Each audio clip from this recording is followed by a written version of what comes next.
दोस्तों अस्सलाम वालेकुम। मैं हूं अब्दुल बासित और आप देख रहे हैं कलाइडोस्कोप। ख़ित्ते में बहुत सी डेवलपमेंट्स हो रही हैं तो सोचा कि आपसे कुछ बात हो जाए। अभी पिछले ही हफ्ते हमारे वज़ीर ख़ारजा DGISI के साथ चीन के दौरे पे थे और ये दौरा बड़ा अहमियत का हामिल था क्योंकि ये दौरा डासू में जो दहशतगर्दी का वाक़या हुआ उसके फ़ौरन बाद हुआ और उस दहशतगर्दी में आप जानते हैं कि 9 चीनी बाशिंदे हलाक हुए और चीन को बड़े ख़दशात भी हैं अभी इस वक्त कि किस तरह मामला आगे लेकर हम चलेंगे। और DGISI का उसमें होना इसलिए भी अहम था कि गो के इन्वेस्टिगेशन तो हम चीन और पाकिस्तान मुश्तरका तौर पे कर रहे हैं, लेकिन कुछ शवाहिद ऐसे मिले हैं जो हम चाहते थे कि चीनी क़यादत के साथ शेयर किए जाते और गो के डासू के वाक़े में जो शवाहिद मिलने हैं उससे तो यही मालूम होता है कि रॉ तो इन्वॉल्व है ही है, लेकिन साथ साथ उन शवाहिद से कुछ CIA की इन्वॉल्वमेंट की बात हो रही है। इसीलिए अब जो है इस हफ़्ते DGISI जो हमारे NSA हैं उनके साथ वाशिंगटन DC का दौरा कर रहे हैं और उनकी मुलाकात वहाँ पे जेक सलीवन जो US के नेशनल सिक्योरिटी एडवाइज़र हैं उनके साथ है और इस बात को भी खारिज इम्कान नहीं किया जा सकता कि हमारे जो DGISI हैं उनकी मुलाकात अपने अमरीकी हम मनसब के साथ भी हो, CIA के जो डायरेक्टर हैं। तो अब हम उनके सामने रखेंगे जो भी मामलात हैं और फिर कि आप ये जो इस वक्त दहशतगर्दी पाकिस्तान में करवाने की कोशिश कर रहे हैं तो उनको हम कन्फ्रंट तो यकीनी तौर पे हम करेंगे और साथ साथ अफ़गानिस्तान की सूरत हाल भी बड़ी मैं समझता हूँ उस पर कॉम्प्लेक्सिटी आ रही है क्योंकि अब कल परसों ही अमेरिका ने एयर स्ट्राइक्स की हैं तालिबान पे और काफ़ी तालिबान उसमें हलाक हुए हैं। तो सिचुएशन हमारे लिए बड़ी मुश्किल से मुश्किल तर होती जा रही है। तो हमें अब डिप्लोमेटिकली इसको हैंडल करना है क्योंकि पाकिस्तान एक तो ग्लोबल जो सिचुएशन है वो भी हम सब जानते हैं। चाइना और अमेरिका ने तो बल्कि यहाँ कह दिया है कि चीन सबसे बड़ा थ्रेट है उनके लिए, इसीलिए हम देख रहे हैं कि जो यूनिलैटरल सैंक्शंस हैं वो लगाई जा रही हैं चाइना पे, चाहे वो वीगर मुस्लिम्स का मामला हो या फिर साइबर स्पेस सिक्योरिटी के हवाले से। तो ये तमाम चीज़ों पे एक बायलैटरल कशीदगी है और ये भी आपको मालूम है कि अभी तक सदर बाइडन ने सदर शी जिनपिंग से मुलाकात नहीं की जो चीन के सदर हैं। उनकी मुलाकात अपने जो रूस के हम मनसब हैं व्लादिमीर पुतिन उनके साथ तो जिनेवा में हुई। गो के सदर शी जिनपिंग के साथ उनकी एक फरवरी में एक तवील टेलीफोन पे गुफ्तगू हुई, लेकिन अभी तक मुलाकात कोई तय नहीं पाई। दूसरी तरफ हम ये देख रहे हैं कि इस खित्ते में भी बहुत सी अब तब्दीलियाँ आ रही हैं।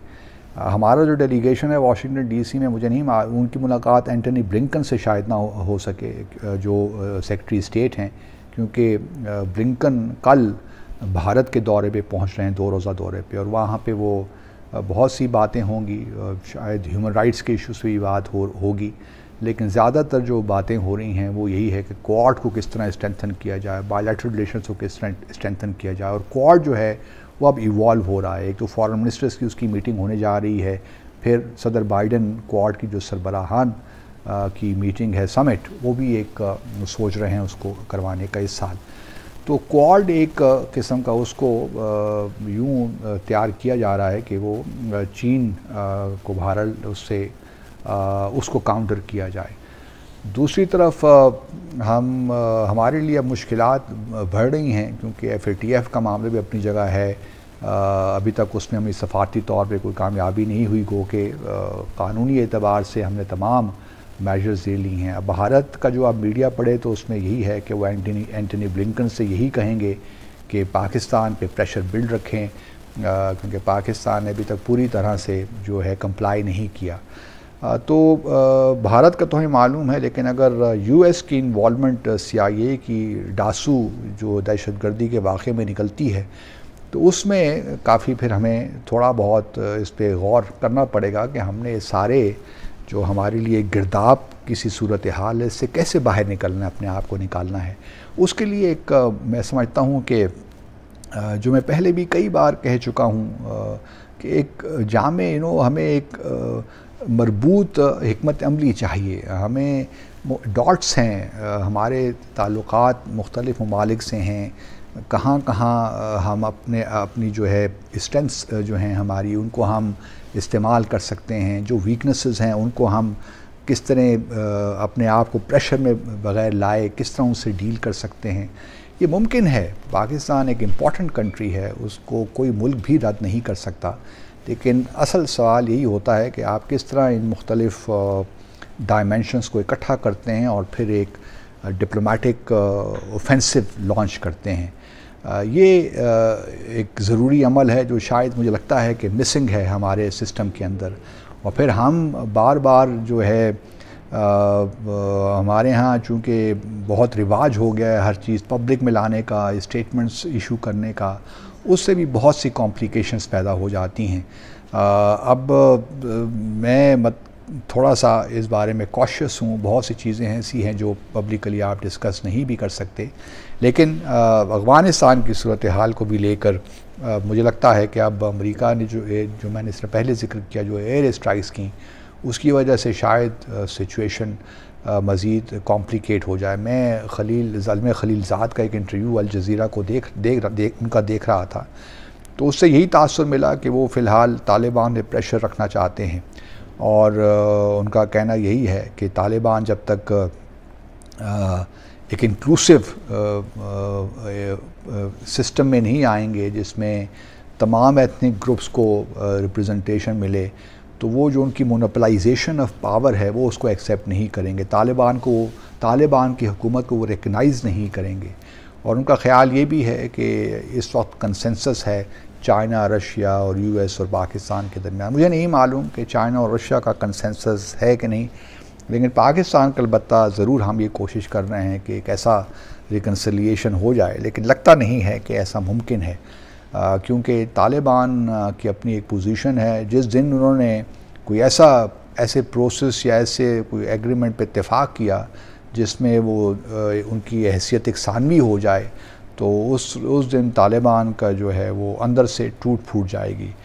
तो तालिबान इस वक्त चूँकि जो है वो गेन्स कर रहे हैं, उनको बहुत से डिस्ट्रिक्ट, तकरीबन 200 के करीब डिस्ट्रिक्ट्स, इस वक्त 400 अगर डिस्ट्रिक्ट्स हैं अफ़गानिस्तान के, 200 के करीब डिस्ट्रिक्ट्स उनके कंट्रोल में हैं। तो इनसे भी मालूम होता है, बल्कि कल उन्होंने एक और इम्पॉर्टेंट शहर पे भी कब्ज़ा किया है, शायद नारी नाम है उसका, नाराय मुझे सही याद नहीं रहा। तो ये जो है एक इम्पॉर्टेंट इस वक्त मामलात हैं। पाकिस्तान को अपने आप को सही मानों में सही पोजीशन में लाना है, क्योंकि एक ग्लोबल पॉलिटिक्स भी है, जिस तरह मैंने पहले कहा, फिर रीजनल पॉलिटिक्स भी चल रही है। तो पाकिस्तान को अपनी क्लैरिटी के साथ आगे बढ़ना है।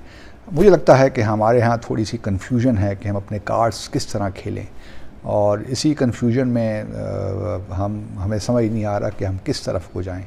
लेकिन ये बात अब बिल्कुल रोज़े रोशन की तरह आया है कि CIA या US हर तौर कोशिश ये कर रहा है कि CPEC को अंडरमाइन करे और हमें चाइना से किसी तरह दूर करे, हमारे ताल्लुकात में दरारें पैदा करे। और इस वजह से, और फिर चीन का भी थोड़ा बहुत, बल्कि आज मैं एक अयाज़ अमीर साहब का एक आर्टिकल देख रहा था, उसमें वो यही कह रहे हैं कि चीन को इस हुकूमत से थोड़े बहुत कुछ कंफर्टेबल नहीं फ़ील कर रहे, और बल्कि उन्होंने यहाँ तक भी कहा कि शहबाज शरीफ साहब को गो के शहबाज शरीफ साहब यहाँ पे केसेस जो हैं उनका सामना कर रहे हैं करप्शन का, वहाँ पे चीन लेकिन उनको वहाँ पे दावत दे रहा है आने की, और चीन के सफ़ीर ने अभी मुलाकात भी उनसे की है। गो के मुलाकात में कोई हर्ज नहीं, वो अपोजिशन लीडर तो हैं ही हैं, लेकिन बहरहाल एक इंटरेस्टिंग ये भी कुछ परसेप्शंस बन रहे हैं कि China was more comfortable with the previous government in Pakistan. तो अब हमें आगे अब देखते हैं कि इस विज़िट जो हो रहा है वाशिंगटन DC का, हमारे DG ISI का और नेशनल सिक्योरिटी एडवाइज़र का, उससे क्या निकलता है। तो इंशाअल्लाह आपसे दोबारा बात होगी। अपना ख्याल रखिए। अल्लाह हाफ़िज़।